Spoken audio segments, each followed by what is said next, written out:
নমস্কার। ডি&ডে স্টুডিওতে আপনাদের সকলকে স্বাগত।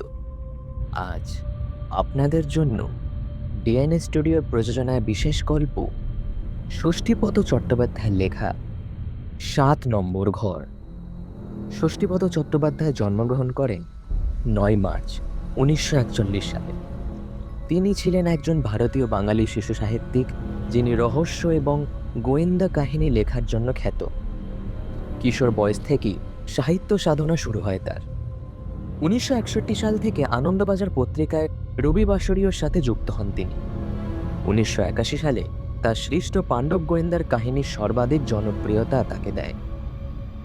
ষষ্ঠীপদ চট্টোপাধ্যায় ২০১৭ সালে শিশু সাহিত্যে তার অবদানের জন্য পশ্চিমবঙ্গ সরকার প্রদত্ত পশ্চিমবঙ্গ বাংলা একাডেমি পুরস্কার পেয়েছেন। শুরু করা যাক আজকের আমাদের বিশেষ গল্প ৭ নম্বর ঘর।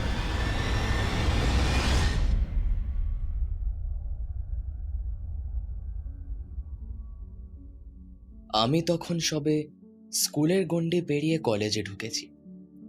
সে সময় একবার আমরা দুজন বন্ধু মিলে ঠিক করলাম বিষ্ণুপুরে বেড়াতে যাব। বিষ্ণুপুরে মল্ল রাজাদের স্থাপত্য এবং মন্দিরের টেরাকোটার কাজ দেখার শখ ছিল বহুদিনের।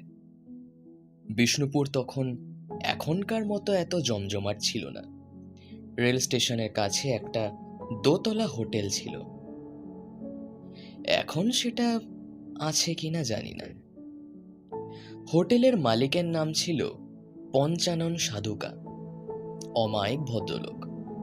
একটা ডবল বেডরুমের ভাড়া ছিল মাত্র ৫ টাকা, আর পেট ভরে ডাল ভাত মাছ তরকারি খেতে লাগতো মাত্র ১ টাকা ৪ আনা।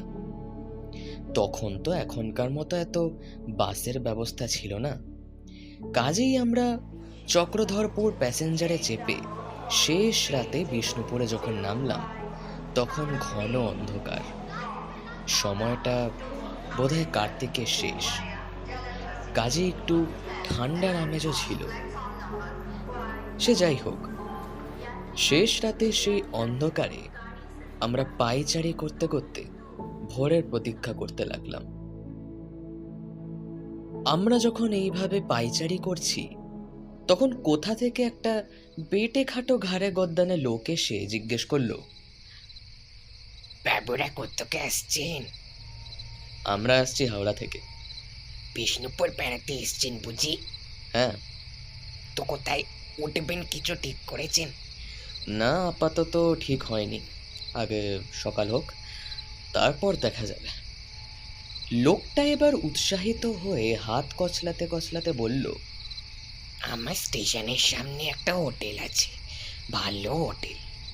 যদি দয়া করে পায়ের ধুলো দেন তো ধন্য হই। জল কল বাথরুমের সব কিছুর ব্যবস্থা ভালো।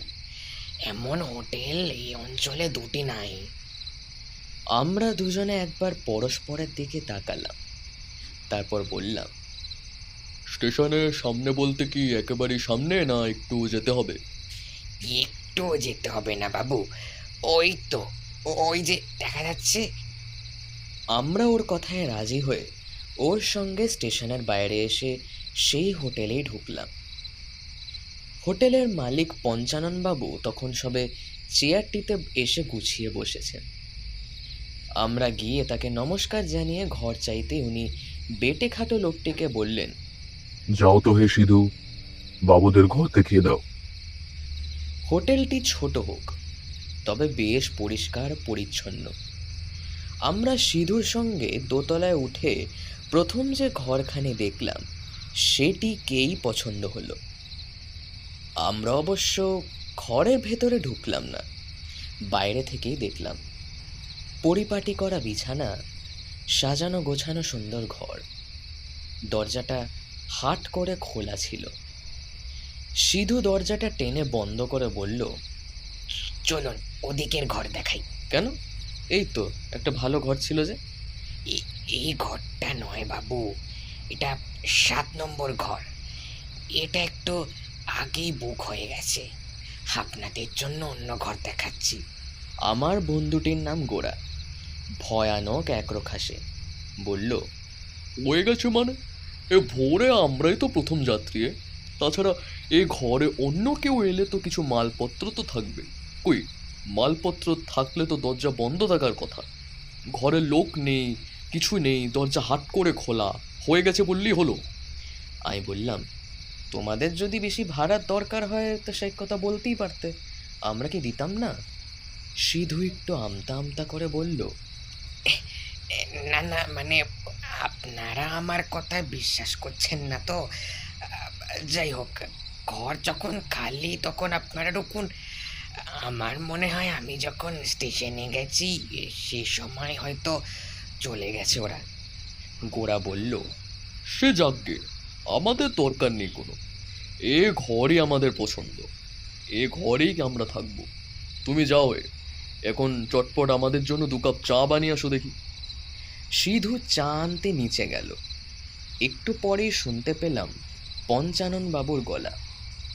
ও ঘরটা খুললো কে? তা জানি না বাবু, ও ঘর তো খোলাই হয় না, সব সময় তালা দেওয়া থাকে। বাবুদের নিয়ে ওপরে উঠেই দেখি দরজা একেবারে 2 হাত করে খোলা।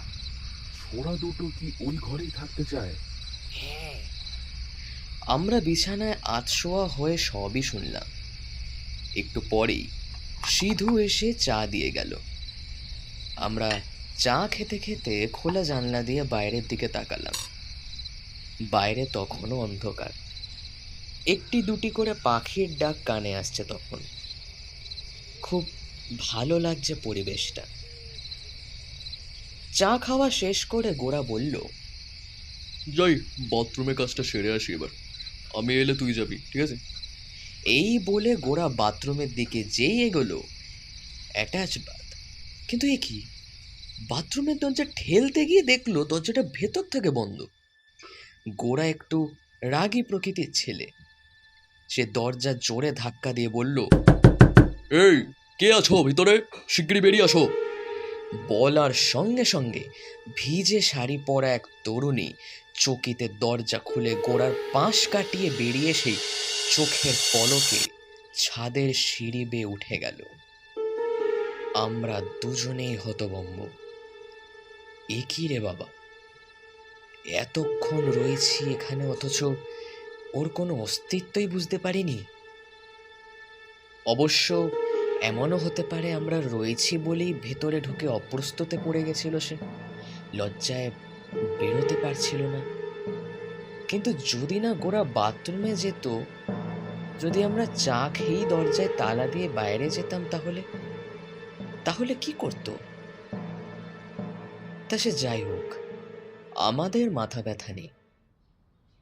আমরা বাথরুমের কাজ সেরে যখন পোশাক পাল্টালাম তখন অন্ধকার দূর হয়ে ভোর হয়ে গেছে। চারিদিকে প্রকৃতি বেশ স্পষ্ট দেখা যাচ্ছে।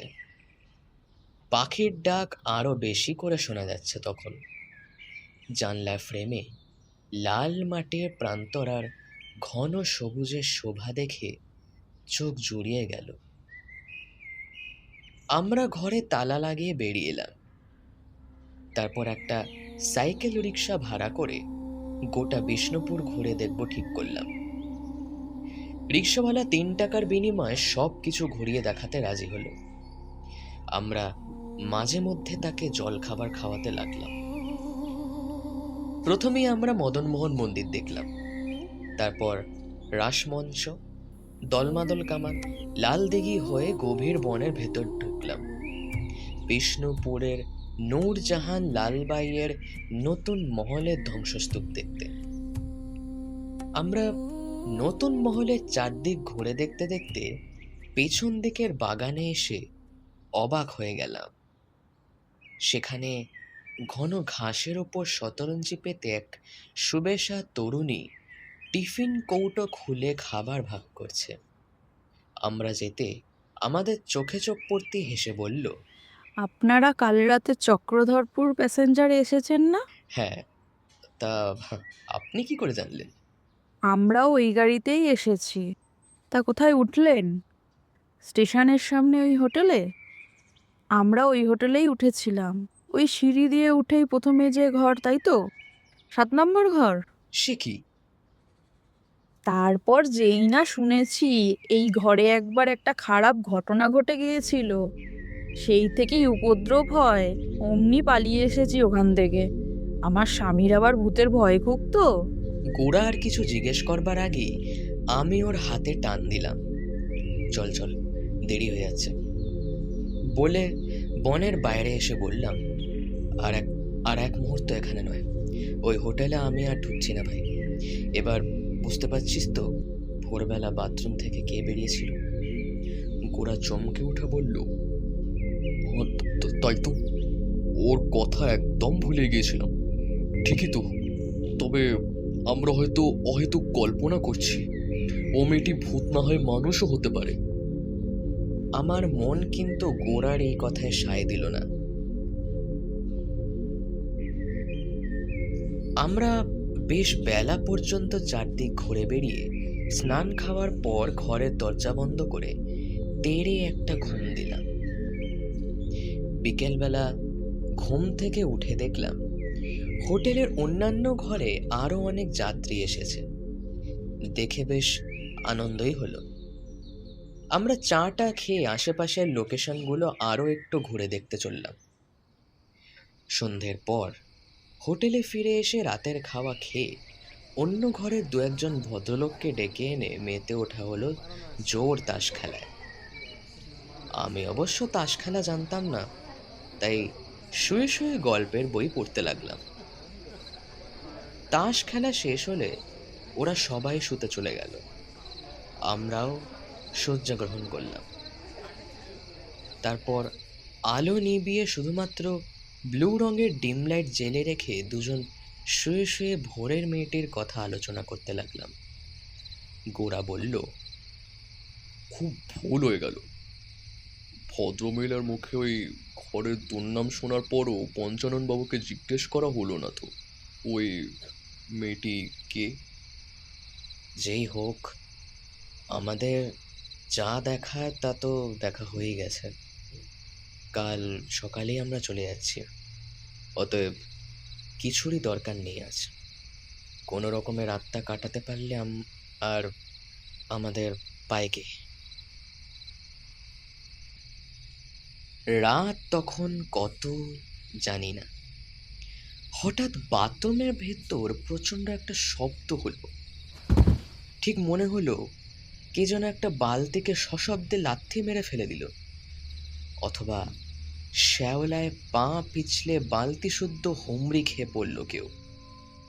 সেই শব্দে আমরা দুজনেই আতঙ্কিত হয়ে পড়লাম। ডিম লাইটটা জ্বালাই ছিল। আমরা উঠে বসেই জোরালো আলোর সুইচটা অন করে দিলাম। আলোয় ভরে উঠল সারা ঘর। কি হলো? আওয়াজটা কিসের? উঠে বসে শুনতে পেলাম বাথরুমের ভেতর কি যেন একটা ছটফট করছে। আমি আতঙ্কিত। গোরা উঠে গিয়ে বাথরুমের দরজা ঠেলল, কিন্তু আশ্চর্য, দরজাটা সেই কালকের মতোই ভেতর থেকে বন্ধ। গোরা সশব্দে ধাক্কা দিতে লাগলো দরজায়।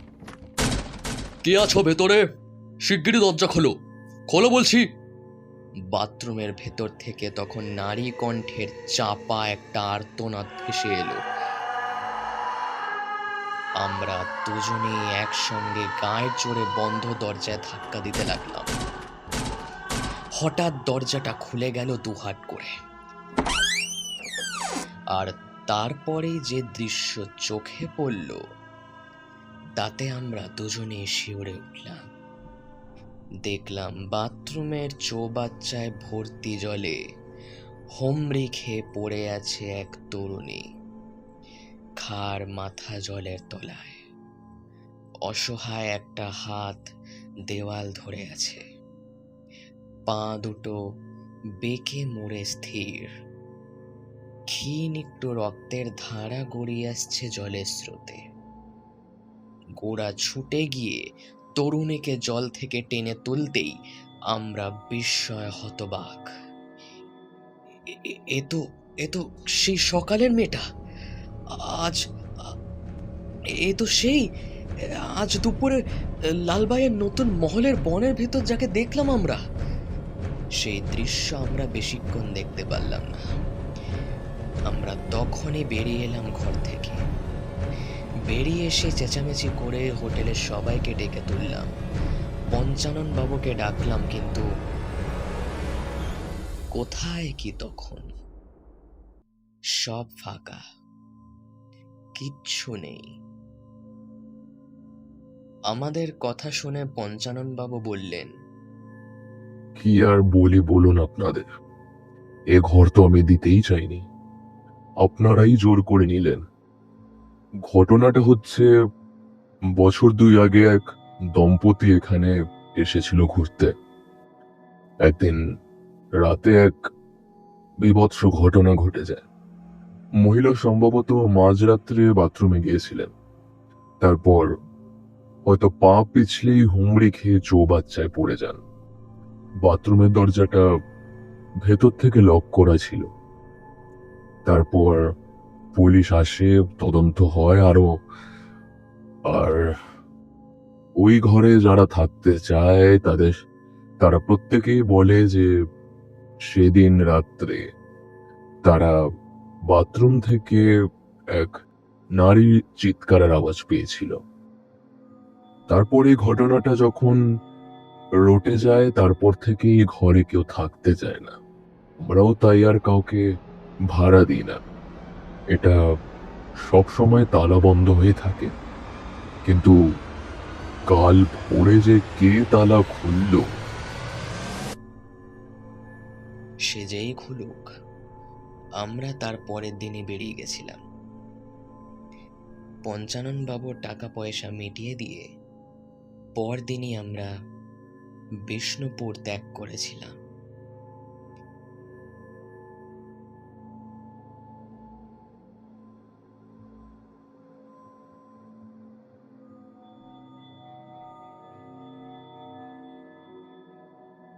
শেষ হলো আজকের আমাদের বিশেষ গল্প, ষষ্ঠীপদ চট্টোপাধ্যায়ের লেখা 7 নম্বর ঘর। কথকের ভূমিকায় ছিলাম আমি সুদীপ, এবং অন্যান্য চরিত্রে ছিল দেবজিৎ, সুদীপ এবং সুপ্রিয়া। পোস্টার ডিজাইন এবং সাউন্ড মিক্সিংয়ে ছিল টিম D&A স্টুডিও। পরবর্তী গল্প নিয়ে আমরা আবার ফিরে আসবো খুব শিগগিরই। সবাই ভালো থাকবেন। শুভরাত্রি।